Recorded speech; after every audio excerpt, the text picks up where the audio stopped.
I'm going to ask you the question I've asked my last four guests, and I'll tell you what they said before you have to answer it. Will Cardano replace Ethereum? Now, I asked this from Dan Moorhead, who runs $3 billion for Pantera Capital. I asked to Scaramucci, who owns $1 billion worth of Bitcoin. I've asked to Scott Melker, a bunch of people.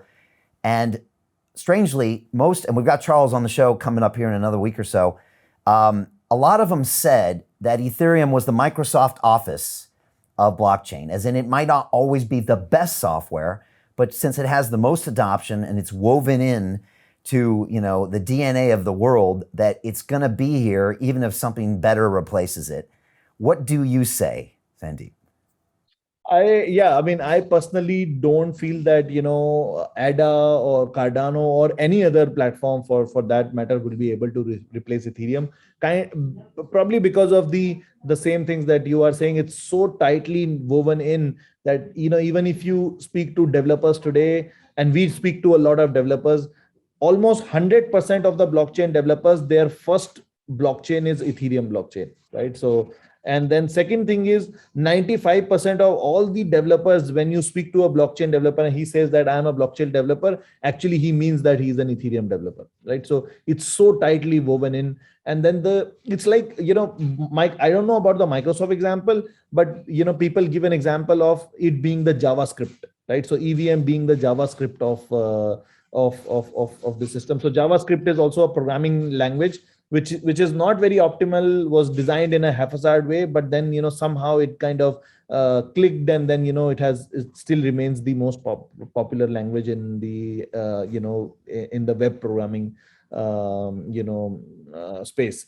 And that's why a lot of people are trying to copy the EVM effects, like they are trying to implement, like the base blockchains are different, but then they are adding these these EVM features on top of their blockchain, so that they can try to attract Ethereum developers.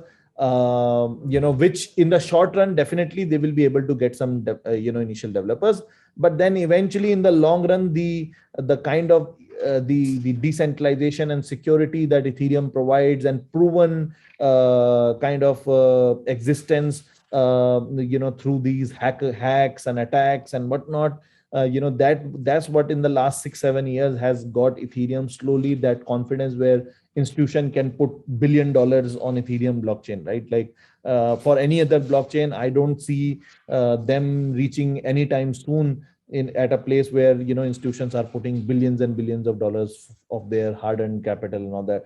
And second thing is also, if you see apart from these things, if you see like on Ethereum, the wallet alone has had like maybe 800 million to $1 billion worth of attacks. Like the DeFi on Ethereum, for example, has had probably $1 to $2 billion worth of attacks. And then we have some standard design mechanisms that how you should build the smart contracts and all that. Imagine all these new, like Cardano now launching smart contracts, or Solana, or any of these blockchains who are launching these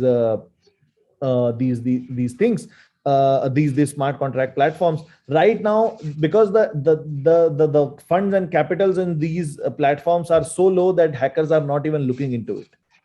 When they reach a particular point where it starts becoming lucrative for hackers, then a lot of hackers will start kind of hacking and exploiting these smart contracts, and it will take a long time for these communities to reach a point where you can stably and securely build these smart contracts, the wallets, and all those experiences. Ethereum has already gone through that, and with the solutions like Polygon and all that, you have the scale also now available on Ethereum. So why do you need any other blockchain?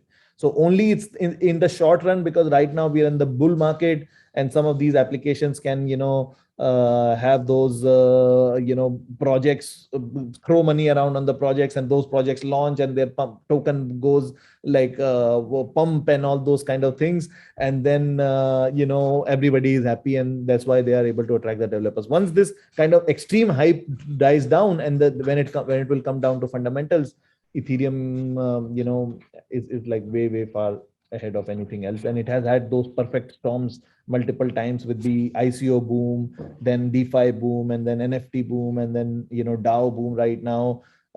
it's very, very hard to replicate for any other blockchain. Okay, so you won't be building second layer solutions for Cardano or any other chains at this point. Not any points, not anytime soon. And I don't think that unless like somebody is comprehensively able to replace Ethereum, which we are. I think we are one of the most aggressively adopted blockchains. So first, before replacing Ethereum, many of these blockchains would have to replace Polygon, I think, and then they can really attack Ethereum. And then I think projects like ours will provide ample cushion for Ethereum in terms of scalability for anybody to replace or even think about replacing Ethereum.